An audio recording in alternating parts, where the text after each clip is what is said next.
relação entre professor, pais e alunos, que vai muito ao encontro de uma busca que muitos de nós temos, que é aonde está a solução.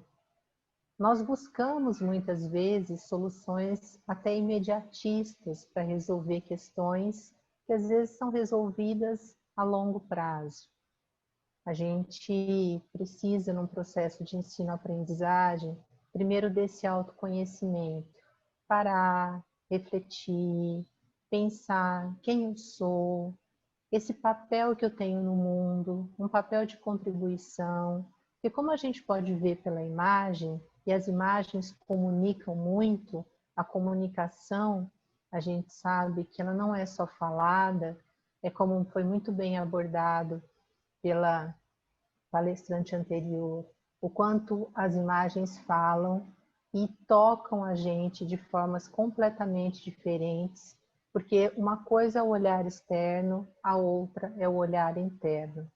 Então, aí tem um adulto que segura a mão de uma criança e juntos eles vão olhar para as infinitas possibilidades que nós temos para realizar esse papel tão bonito de educar, com todos os desafios, com todas as diferenças, mas eu acredito imensamente na relação de afeto. E isso não é só com a escola tradicional, é com a escola de ensino emocional, é com os treinamentos em gestão e liderança, é com todos os seres humanos. Eu já atendi crianças desde a educação infantil até criança, adultos, né, que também são muitas vezes e podem se permitir muitas vezes deixar a criança deles falar, de 74 anos.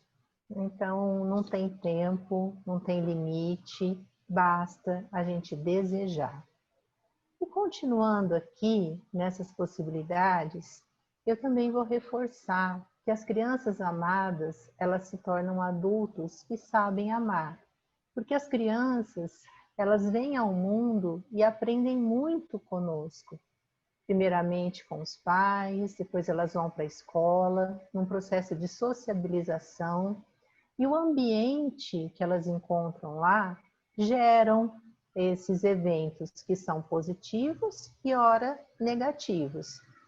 Nós não vamos ter como viver só experiências positivas, mas aquilo que não é bom pode ser ressignificado por um adulto que ele tem o autoconhecimento como a principal chave que abre esse campo de possibilidades para que a gente encontre em cada ser humano a sua peculiaridade. Porque a inclusão me ensinou isso, que nós somos diferentes. Nós não somos especiais porque nós temos uma deficiência. Nós todos temos dificuldades, sejam em menor ou maior grau. E todos os alunos são desafios para nós, assim como os filhos também são desafios para nós. Mas havendo uma relação de troca, de respeito e principalmente de amor, o amor é a resposta para tudo. O amor é a solução que vai dissolver todas essas interpretações que ao longo do tempo, inevitavelmente, nós vamos viver. Mas o mais importante é saber que nós temos recursos para isso. E nós podemos pedir ajuda também para pessoas que estão disponíveis para nos ajudar, para nos aconselhar, sejam profissionais, sejam cursos, sejam palestras, bons livros. Nós vimos hoje a contação de histórias, pessoas falando de diversos caminhos em que nós podemos encontrar aquele que é mais funcional e confortável para nós mesmos. Então, na verdade, é isso. A criança nasce e ela nasce de um relacionamento de um casal. Então, eu vou aprofundar um pouquinho mais, trazendo para vocês a contribuição do olhar das constelações familiares, porque ela vai falar sobre o amor que cura. E ela também vai buscar caminhos para que a gente não viva no amor que adoece. Então, nessa imagem, vocês podem perceber que um casal se encontra. E quando eles se encontram, eles geram a criança. A criança nasce e eles vão ter a descendência. Por quê? Eles também têm os antepassados. Então, da mesma forma que nós temos memórias afetivas e memórias traumáticas que nós nos recordamos desde a nossa infância, outras até nós nem recordamos porque estão armazenadas no nosso inconsciente. O Bert Hellinger, que é o grande percussor das constelações familiares, ele trouxe essa contribuição valiosíssima. Ele nos deixou há pouco tempo, mas a esposa dele, Sophie, continua trabalhando e isso vem crescendo, porque as constelações, elas vão trazer para a gente um conceito de sistema, que tudo é um sistema. Então, eu venho de uma mãe e de um pai. Então, ele diz que eu sou 50% minha mãe, 50% meu pai, porque eu tenho esse DNA. Eu nasci de uma árvore, eu tenho as minhas raízes. E eu tenho também meus avós, bisavós, trisavós. Muitas pessoas nasceram, viveram, se doaram, até que a vida pudesse chegar até mim. E esses sistemas, muitas vezes, eles se encontram e às vezes eles criam certos emaranhamentos, que seriam o quê? São esses conflitos, são essas diferenças, são esses olhares enviesados. Às vezes uma criança tem um comportamento repetitivo de pai, de mãe, de um avô, até de alguém que está nessa árvore, que a gente chama árvore da vida, que a gente estuda na escola como árvore genealógica, que a gente traz no nosso inconsciente e a gente nem percebe. Então a gente vê às vezes gerações repetindo o mesmo padrão. Por quê? Porque tem alguém que precisa entender que pode honrar através dessa metodologia, que ela é muito vivencial, ela é muito sensitiva, ela é muito afetuosa, ela é muito curativa. Eu acho que para dentro das nossas casas e da escola, isso é imprescindível, que a gente leve essa busca pelas curas emocionais, pelas curas físicas, pelas curas de relacionamento, pelas curas entre os professores, os colaboradores, a cura para o humano. Então, a criança, ela é a menor, ela precisa de adultos que sejam funcionais, adultos que saibam orientar, que saibam amar, com limites, com perspectivas mais amplas, para que não aconteça também aquilo que foi dito. A gente não acabe ficando dentro de uma caixinha a vida toda. E isso seria, né, não viver a vida na sua plenitude. Então, quando eu sei que tem uma força atrás de mim, que tem um fio invisível, que faz sentido, eu lembrar, por exemplo, outro dia eu estava conversando com uma pessoa e eu falava que eu lembro da penteadeira da minha avó materna, minha avó Antônia. Ela lustrava aquela penteadeira e guardava todos os perfuminhos, enfeitinhos dela com tanto zelo, com tanto carinho, e ela me levava para comprar. E eu lembro dessa penteadeira como se fosse ontem, e isso já aconteceu há muito tempo. E o que ela deixou para mim? Que do jeito dela, na geração dela, ela sabia se cuidar, ela tinha autoestima, mesmo com as dificuldades, porque ela não trabalhava, era uma pessoa dona de casa, mas ela me ensinava que cuidar daquela penteadeira com tanto carinho era um autocuidado que ela fazia para ela mesma. E eu, vendo aquilo, eu ia aprendendo por estímulo e por imitação. E eu comecei a trazer isso para a minha vida também. Até que eu descobri que a minha mãe, também tinha essa mesma vontade de fazer as coisas bonitas. Então, minha mãe hoje é uma autodidata. Ela desenha quadros, como talvez vocês estejam vendo aí atrás de mim. Ela borda, ela é uma autodidata, porque ela aprendeu com os recursos que ela tinha na época a fazer o melhor que ela podia. E isso eu acho que vem dessa experiência que a gente se permite de buscar o autoconhecimento como a solução mais eficiente para descobrir quem eu sou, o que eu sinto, né? O que de verdade é meu propósito nessa vida, minha contribuição, a minha felicidade genuína. É claro que tem tantos desafios, tantas dificuldades, tantas coisas que a gente poderia dizer aqui, mas vamos aproveitar para a gente manter essa energia gostosa, dizer esse sim para a vida. Eu respeito esse momento.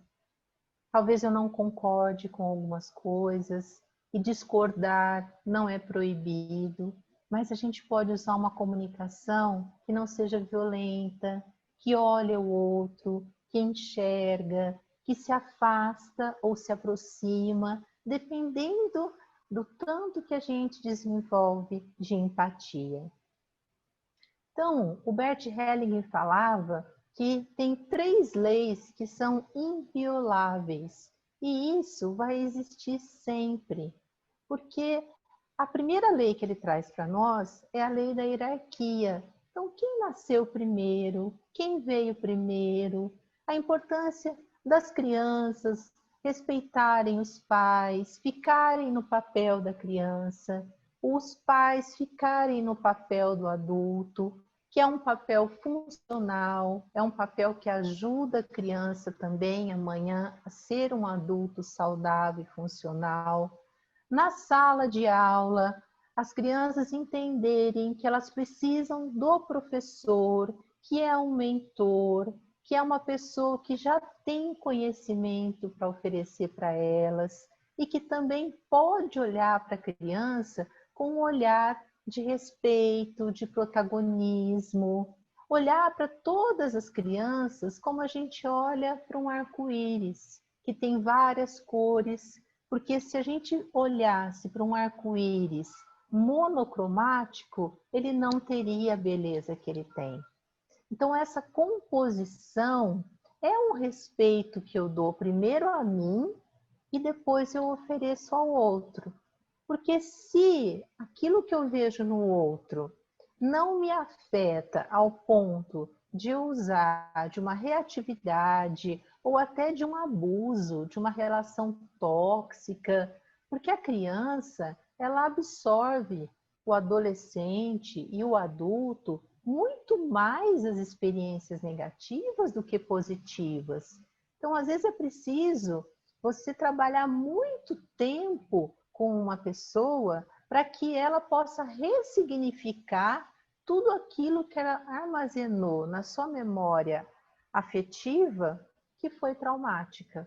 Então, nosso papel é nos olhar com respeito para que a gente possa perceber, como esses exercícios anteriores nos ajudaram bastante, que a percepção é muito mais interna do que externa.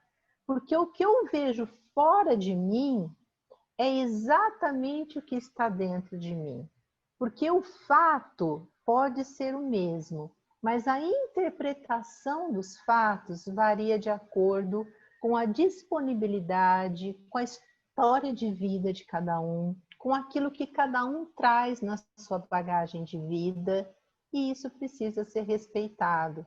Às vezes a criança vem sim pedir amor de formas muito diferentes, e nós, como já estamos preparados com essa experiência, ou sempre nos preparando, porque a gente não é um ser humano perfeito e nem acabado. A grande beleza da vida é eu me ver ainda um ser humano em processo de feitura. Eu estou me construindo todos os dias. E os professores trocam experiências com os alunos trocam experiência com os pais. Então, isso gera o que a gente chama de um sistema que pode ser funcional e saudável, onde todos ganham. Isso é importante. A gente está num tempo de uma certa intolerância ao ouvir e até uma imposição sobre as nossas opiniões. Então, a gente vê isso muito hoje pelas mídias sociais. Não, você pode defender, você pode ter um lugar de fala, de voz, você tem esse direito, mas o outro também tem. Então, suspender os julgamentos começa a ser um processo de autoconhecimento muito interessante para que a gente também não seja julgado pelas nossas atitudes. Porque do mesmo jeito que nós vemos os outros também nos veem. E com que olhos os outros estão nos vendo? Isso também é uma responsabilidade que me cabe. Como que eu quero que você me enxergue? E aí nós precisamos ir para nossas raízes, para nossa natureza genuína. Qual é o meu papel no mundo e como eu sou? Não tentar ser diferente. Tentar me inspirar naquilo que tem tudo a ver comigo. E aquilo que não tem, eu deixo para o outro. E vou seguindo com aquilo que é melhor para mim. E o melhor para mim pode ser diferente do melhor para o outro. Mas isso não precisa tornar essa relação desgastante, conflituosa, porque quem vai sofrer vai ser sempre o aluno, a criança, que vai levar essas marcas desses desentendimentos em que os relacionamentos não fluem. Eu estou deixando aí um exemplo de um filme muito bonito desse menino que inventou, né, uma tecnologia e ele soube respeitar a hierarquia, porque o pai dele era muito revoltado que o avô não tinha deixado, né, o avô do garoto não tinha deixado para o pai as terras que ele achava que ele era merecedor. E as dificuldades foram aumentando e ele foi estudar e ele não tinha tanto acesso ao estudo, mas ele nunca desistiu. O pai não concordava, ele às vezes queria se entregar à situação, mas ele foi persistente, ele foi resiliente, ele acreditava que ele poderia ter um papel protagonista e ele conseguiu trazer a energia para aquela comunidade, ele conseguiu criar uma forma de sustentabilidade. E aí o que ele fez? Ele honrou os pais e todos os antepassados, fazendo um pouco melhor. Porque tudo que está aqui atrás de mim, todo o meu sistema familiar, eles estão vibrando para que eu possa ser o grande desbravador de uma melhoria daquilo que eles não tiveram. Como antes, era muito difícil a gente se deslocar de um lugar para outro. Hoje eu tenho um avião, hoje eu tenho o computador. Então, nós temos tantas facilidades que precisam ser valorizadas. Então, se nós não recebemos lá o que nós queríamos, é porque aqueles pais, aqueles avós não tinham essas condições que nós temos hoje para oferecer e eu preciso respeitar. E a segunda lei é a lei do equilíbrio. Então, muitas vezes, a gente precisa estar assim, né? Não é toda hora, todo momento. Às vezes a gente está assim, às vezes assim, a gente oscila muito, porque nós somos seres racionais e seres emocionais. Mas buscar o equilíbrio é entender que à medida que eu dou, eu também tenho o direito de receber. E às vezes o que dificulta esse dar e receber é a forma da gente se comunicar, é a forma da gente se relacionar.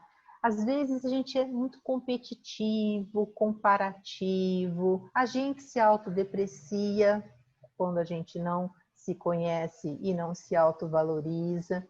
e às vezes acaba descontando no outro aquilo que nem do outro é. Porque o que eu vejo no outro é o espelho do que está dentro de mim. Porque a imagem, ela vem, a notícia chega, a vida acontece e eu preciso me perceber.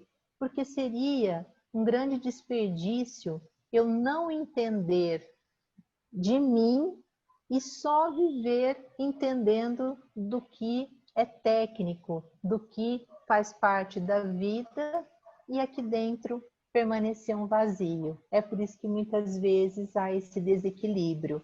Eu transfiro para o outro aquilo que muitas vezes eu não consigo fazer, mas que é de minha responsabilidade que seja feito e mais, eu sou competente para fazer. Se eu não tenho hoje os recursos que eu preciso, eu tenho possibilidades, como esse evento de hoje está nos mostrando. Há soluções para aqueles que estão disponíveis a encontrá-las. Seguindo mais aqui, vem uma terceira lei que o Bert Helling coloca, que é a lei do pertencimento. Todos pertencem. Ninguém pode ser excluído.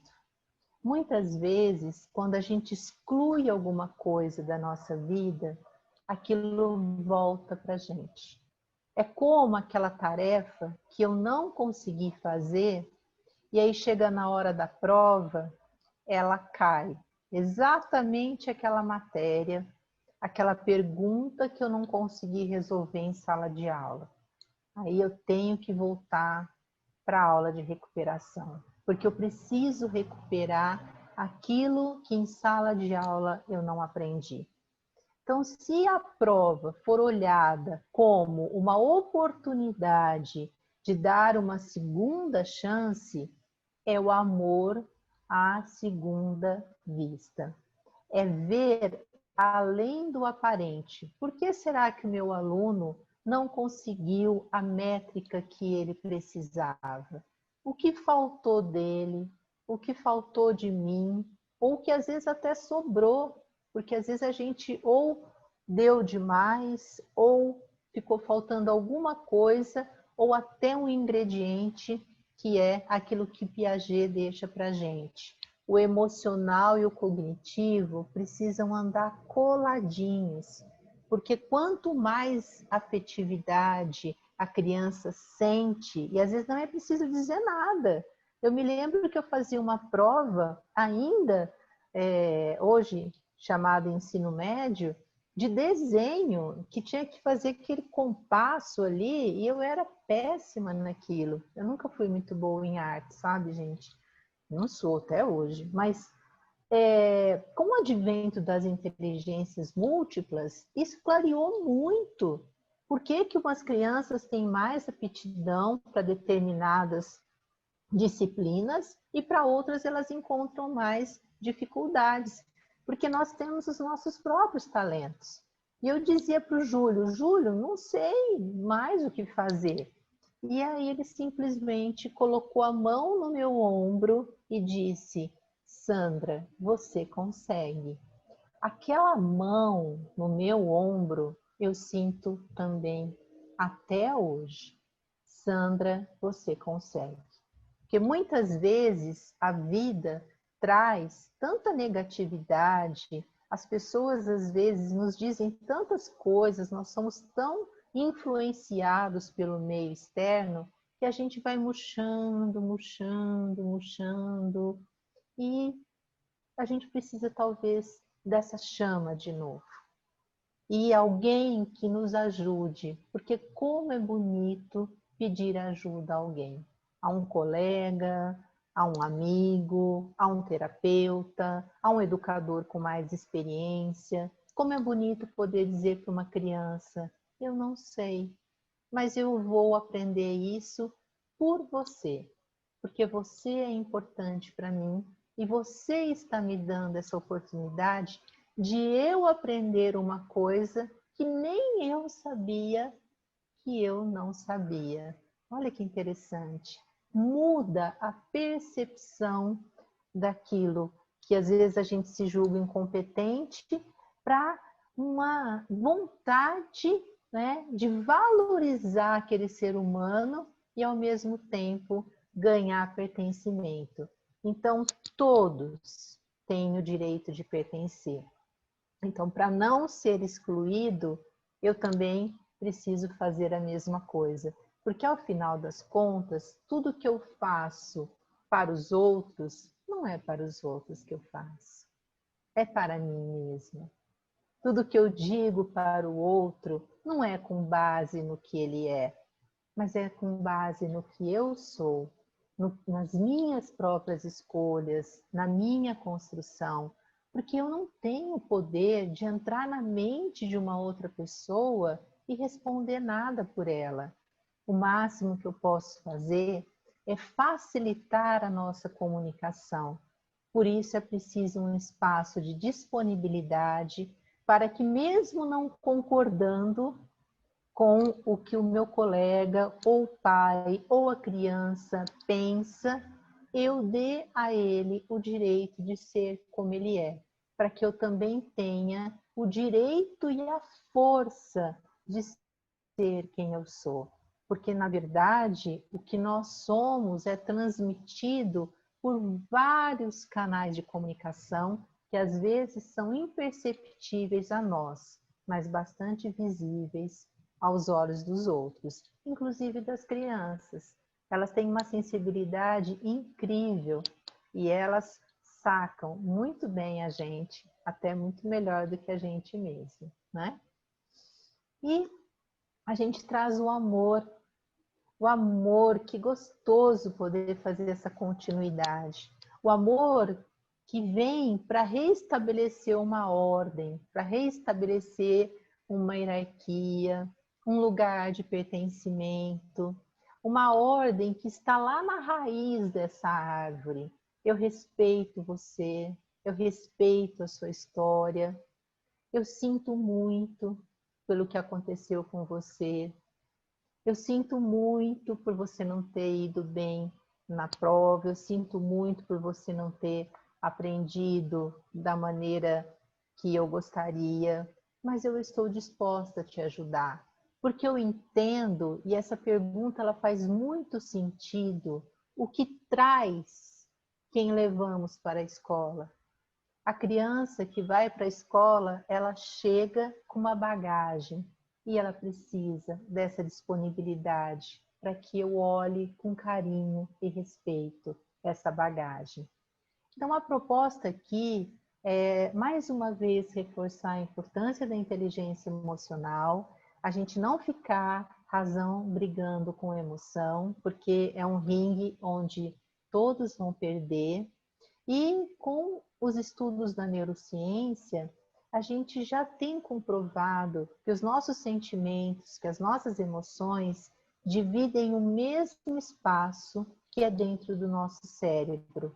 Então, quando eu tenho uma parte do cérebro, que é o neocórtex, que é responsável pela razão, eu tenho o sistema límbico, que é exatamente esse coraçãozinho que a gente vê que fica aqui na parte de trás, porque eu entendo por aqui, mas eu processo uma informação aqui atrás do neocórtex.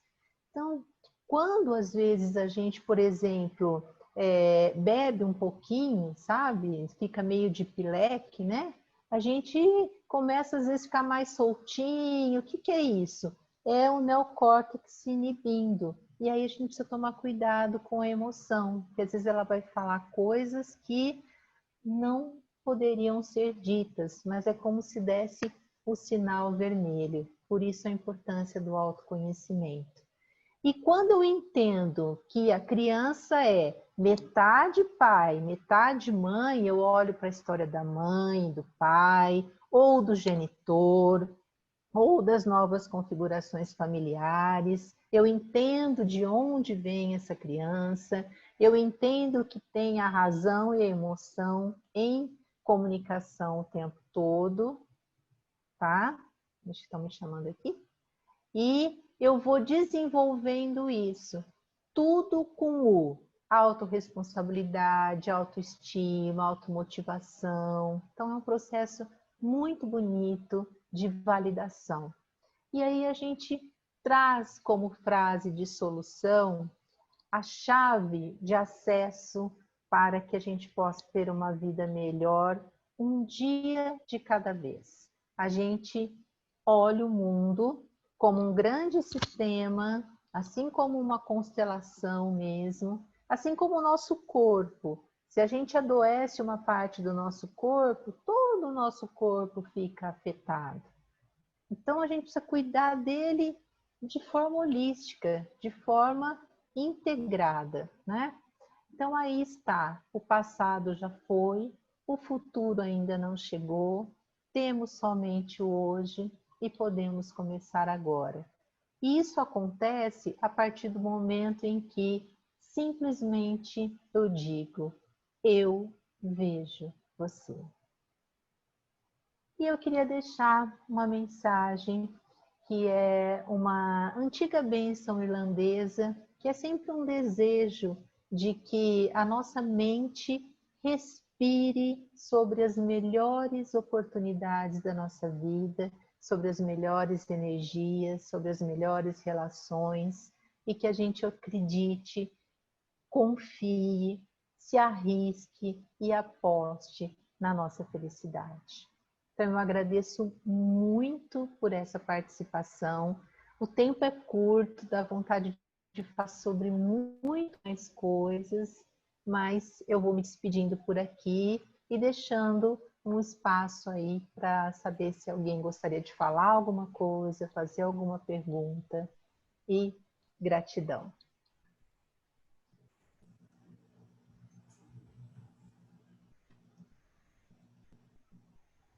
Oi, Sandra. Oi, Bel. Vou pedir para você tirar, assim, você desconectar, então, os seus slides, para a gente poder ver todo mundo aqui. Isso. Tá. Pronto. Isso. Olha, pessoal, eu quero fazer uma pergunta para vocês e não para a Sandra. Quem está voando, levanta as mãos. Então, escreve ok, fala a verdade. Ela deixa a gente nas nuvens, é uma pessoa incrível. Sandra, nos comentários, as pessoas estavam elogiando a sua comunicação, a sua leveza. As pessoas estão se sentindo abraçadas com a sua fala. E eu, assim, falei, gente, você encontrar a Sandra numa padaria, é assim que ela conversa com você. É a Sandra mesmo. Nossa, eu flutuei. E agora, o que a gente pergunta? Está todo mundo aqui emanado de tanto amor, Sandra. Eu tenho que falar isso. Eu estou assim, arrepiando. Gente, sabe quando você fica arrepiando? Por favor, alguém me salva, alguém tem alguma pergunta? Eu fico muito feliz porque o meu grande objetivo é que vocês se sintam abraçados mesmo por esse afeto. Eu sou assim, e essa é a minha maneira de ser e estar no mundo. E isso não quer dizer que tudo é perfeito, mas tudo está em equilíbrio, tudo está certo dentro do imperfeito, porque o ser humano está nessa jornada para isso. Então, eu acho que ficar discutindo coisas que às vezes não nos levam a nada, tira essa paz que a gente precisa. E sem paz não há razão, não há equilíbrio, não há prosperidade. Então, que todo mundo se dê mesmo esse abraço gostoso e fale como eu me amo, do jeitinho que eu sou. E diga uma palavra muito simples. Diga sim para você. Mesmo que o mundo diga não, mas diga sim para você. Sempre. Nossa, gente, todo mundo está arrepiado. E assim, eu já sei que ela fala essas coisas, dá vontade de chorar, sinceramente, de tanto amor. Eu acho que ninguém, né? Todo mundo está falando aqui que o objetivo foi alcançado, que você tem essa capacidade de nos transportar para o paraíso, e isso é verdade mesmo. Né? A gente precisa de mais Sandras também, de muito todo mundo. Estão falando que você é muito holística, por pessoas mais leves também, que você é muito tranquila, todas as coisas que a gente já sabe de você, Sandra. Então, não Obrigada, sei, Débora. Claudinha, você tem alguma pergunta para fazer? Joelma, Ana Paula? Eu tenho rapidinho, se me for permitido. Claro que sim. A gente percebe, né, depois da fala da Sandra, né, da da hierarquia, né? Ela fala da hierarquia, ela fala também da penteadeira, né? O zelo da penteadeira, né? E aí a gente começa a pensar, né, sobre o tanto que a gente tem que, todos nós, eu acho que tem que criar a oportunidade de se educar emocionalmente. Nós não fomos educados para gerir as nossas emoções, né? Principalmente com aqueles onde a gente tem ascensão, com aqueles em que a gente tem a relação mais próxima, ou não, né? Mas eu acho que é um cuidado muito importante que a gente tem que ter, é a questão da educação emocional. Parar um pouquinho, pensar um pouquinho, né? Nos abraçar um pouco mais, mesmo que seja abraçar mentalmente, acho que as coisas podem sair de uma forma diferente, né? Obrigado pela oportunidade, viu, Sandra? Obrigado mesmo. Ai, eu que agradeço. Obrigado mesmo. Obrigada, você tem toda a razão. É muito bom ouvir isso de você, muito bom ver a sua sensibilidade, sabe? A emoção não é feminina, a emoção não tem gênero, a emoção é parte constituinte do ser humano e é isso que vai trazer para nós um futuro de mais humanização. E também acredito que essa pandemia vem nos dar esse chacoalhão, sabe? O que importa, tudo que nós fazemos, se nós não somos, porque a vida é muito breve, ela vai passar muito rápido, e lá na frente a gente vai cantar epitáfio. Apesar da música ser muito bonita, mas eu acho que a gente tem que viver o epitáfio hoje, né? Então, assim, eu te parabenizo, Cláudio, pela sua fala, pela sua emoção e por você lembrar das suas penteadeiras e reverenciar a todo o seu passado, porque às vezes a gente fica brigando com o nosso passado e isso dificulta que a gente vá para a vida, que a gente fica cobrando coisas que não precisam ser cobradas. É só seguir em frente. Eu acordei, né? Eu estou aqui, então vamos para a vida. E a gente leva na nossa bagagem, com muito respeito, a inteligência emocional. Tenho certeza que nós vamos ser muito mais felizes em tudo. Gratidão. Nossa, alguma pergunta, pessoal? Alessandra, é uma pena a gente falar que tá cheio de Galaxy aqui. Todo mundo tem esse nome Galaxy, né, gente? Mas o Galaxy está dizendo aqui que participei de alguns eventos online, mas esse está sendo especial. Gratidão a todos os envolvidos. Eu quero complementar, né, que nós temos ainda um tempinho, dizer que o filho dela mais velho, fazendo doutorado no exterior, eu fui professora de inglês dele, a gente não deve desistir nunca. Às vezes você está ali, o aluno está te admirando e de repente aquela matéria que você deu para ele, chega aí um aluno fazendo doutorado. Olha só, o amor que a Sandra deu para o Renan, para o Stefano, é uma coisa assim que eles emanam. É lindo, lindo, lindo de ver esses filhos dela, gente. Vocês não têm noção. Com certeza está aí do seu lado, né, Sandra? É verdade. Os dois aprenderam português e inglês com a Bel. E foi uma bagagem, eles tiveram uma complementação de um curso fora, mas de inglês apenas, né? Sim. Mas o Stefano foi para a Suécia com isso só. E realmente ele ficou lá esses 6 meses e foi inteligência emocional e também proporcionou que ele pudesse permanecer lá sozinho, num país totalmente conhecido, com a chegada do coronavírus, com o fechamento da universidade, e a gente vai alimentando com muito amor, né? Com muito amor os nossos filhos, os nossos alunos. Então a gente tem muita gratidão pelas nossas histórias e ele é um professor, E ele é professor de sociologia, porque às vezes as pessoas acham assim, ai, mas isso, né, ninguém quer aprender esse tipo de coisa, e ele acredita, e a Suécia chamou, falou, não, eu quero essa pessoa que está na contramão. Eu não estou falando isso para promover ele, não, porque ele nem precisa disso, ele é muito simples. Eu estou falando isso porque alguém viu ele, com a frase, eu vejo você, alguém viu ele, e ele foi. E esse professor que o convidou vem agora para a defesa de tese dele. Então, o que parecia completamente impossível tornou-se realidade.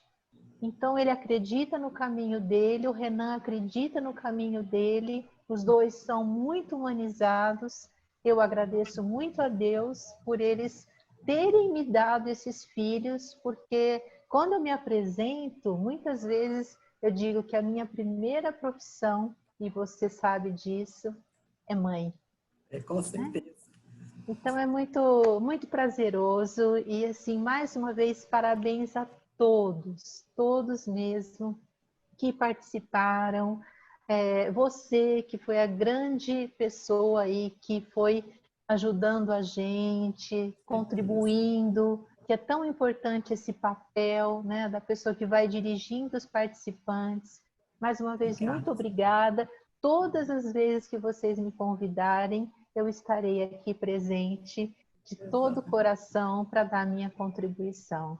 E obrigado pelo retorno dos participantes, que tenham sido tocados, que realmente sigam e acreditem nisso. Se vacinem com o amor. Essa é a verdadeira cura. Com certeza. Gratidão, querida. Muita Gratidão. luz, mais luz na sua vida. Tá certo? Um Show de bola, beijo né, pessoal? Obrigada, Sandra. Vai com Deus. Um abraço nos meninos. Obrigada.